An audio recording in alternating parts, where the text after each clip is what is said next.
លោកប្រធានាធិបតី Donald Trump បានអញ្ជើញប្រទេសកម្ពុជាឲ្យចូលទៅក្នុង group របស់គាត់ដែលគេហៅថា Board of Peace សួរថាតើប្រទេសកម្ពុជាគួរចូលនៅក្នុង Board of Peace ជាមួយនឹងប្រធានាធិបតី Donald Trump ដែរឬទេសួស្តីបងប្អូនទាំងអស់គ្នាបងប្អូនក្នុងរយៈពេលប្រហែលថ្ងៃនេះមានការដូចថាជជែកវែកញែកច្រើនអំពីរឿងមួយនេះBoard of Peace តែបានបង្កើតឡើងដោយលោកប្រធានាធិបតី Donald Trump ហើយក៏ខ្ញុំឃើញដូចថាមានការជជែកវែកញែកអំពីរឿងនេះដែរបងប្អូននឹងស្រាប់ហើយថាបើសិនជាយើងចង់ក្លាយជា member របស់គេគឺយើងត្រូវចំណាយ1 billion $គឺ$1000 លានបងប្អូនខ្ញុំដឹងថា$1000 លានវាច្រើនណាស់ប៉ុន្តែខ្ញុំសូមលើកយកឧទាហរណ៍ពីទស្សនៈរបស់ខ្ញុំផ្ទាល់ណាបងប្អូនការអញ្ជើញនេះមិនមែនជាការអញ្ជើញទូទាំងពិភពលោកទេបងប្អូនគឺលោកប្រធានាធិបតី Donald Trump គឺបានជ្រើសរើសប្រទេសដែលលោកចង់អញ្ជើញហើយប្រទេសទាំងអស់នោះគឺមានសិទ្ធិនៅក្នុងការទទួល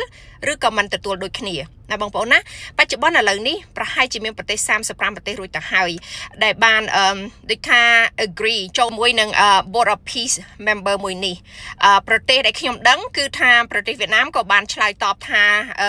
ខាងគេក៏ចូលរួមប្រទេសឥណ្ឌូនេស៊ីខាងក៏គេឆ្លើយថាចូលរួមដែរហើយក៏មានប្រទេសជាច្រើនទៀតដូចជានៅខាង Middle East ហ្នឹងហើយក៏គេបានដូចថាចូលរួមច្រើនដែរចំពោះការអញ្ជើញរបស់លោកប្រធានាធិបតី Donald Trump មកលើប្រទេសកម្ពុជាចំពោះទស្សនៈខ្ញុំគិតថា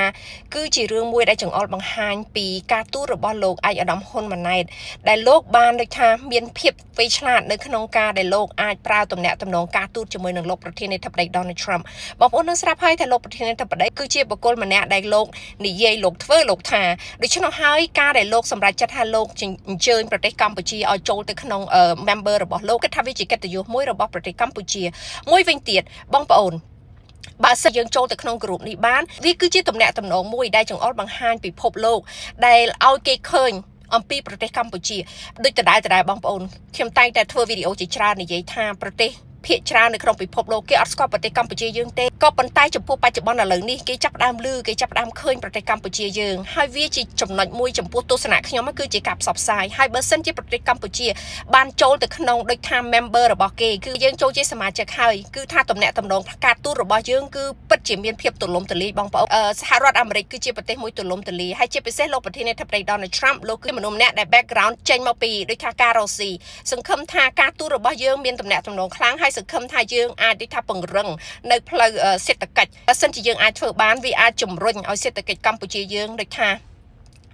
ឈានទៅមុខចំនួនមួយទៀតសួរថាចុះខាងចិនបងប្អូនប្រទេសកម្ពុជាយើងគឺជាប្រទេសមួយតូចដឹងគ្រប់គ្នាហើយពីអ្វីដែលកើតឡើងកាលឆ្នាំ2025បងប្អូននឹងស្រាប់ហើយថាគេដូចថាចាំតែគៀបយើងអញ្ចឹងយើងត្រូវតែពង្រឹងការទូតរកទំនាក់ទំនងជាមួយនឹងអ្នកដែលថាដែលគេមាន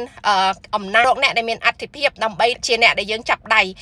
តដែលខ្ញុំថាអញ្ចឹងចិនក៏យើងចាប់ដៃសហរដ្ឋអាមេរិកក៏យើងចាប់ដៃប្រទេសណាក៏ដោយក៏យើងចាប់ដៃពីព្រោះថានៅពេលដែលយើងបង្កើតការទូតល្អហើយជាពិសេសបងប្អូនសេដ្ឋកិច្ចបើសិនជាយើងមានទំនាក់ទំនងបងប្អូនបច្ចុប្បន្នឥឡូវនេះគឺទំនាក់ទំនងការទូតហើយនឹងបញ្ហាសេដ្ឋកិច្ចគឺវាគឺជាភាពមួយដែលជំរុញម្យ៉ាងវិញទៀតណាចំពោះទស្សនៈខ្ញុំគិតថាបើសិនជាកម្ពុជាចូលបានជាសមាជិកគឺថាយ៉ាងហោចណាស់ក៏ពិភពលោកឃើញពីប្រទេសកម្ពុជាហើយណាស់ក៏យើងនេះថាមានមុខមានមាត់ចូលទៅក្នុងសមាជិកដែរបងប្អូននេះជាការគិតរបស់ខ្ញុំអញ្ចឹងខ្ញុំក៏ចង់ដឹងថាបងប្អូនគិតយ៉ាងណាដែរជួយ comment ខាងក្រោមដើម្បីចែករំលែកគ្នាជាការគិតនឹងឯងជាការគិតថាយើងគួរធ្វើឬក៏មិនគួរធ្វើទាំងអស់គ្នាព្រោះវីដេអូនេះខ្ញុំមានតែប៉ុណ្្នឹងឯងដែលខ្ញុំចង់ចែករំលែកចំពោះបងប្អូននៅក្នុងការគិតរបស់ខ្ញុំចំពោះរឿងBoard of Peace ហ្នឹងឯងហើយបងប្អូនទាំងអស់គ្នាសូមពិចារណាតាមការគួរ and then comment below នៅគំនិតរបស់បងប្អូនហើយជួយ share វីដេអូនេះទាំងអស់គ្នាដើម្បីចែករំលែកហើយនឹងចូលរួម comment ទាំងអស់គ្នាបងប្អូនចាសសូមអរគុណចាំជួបគ្នាវីដេអូក្រោយទៀតចាសសូមអរគុណ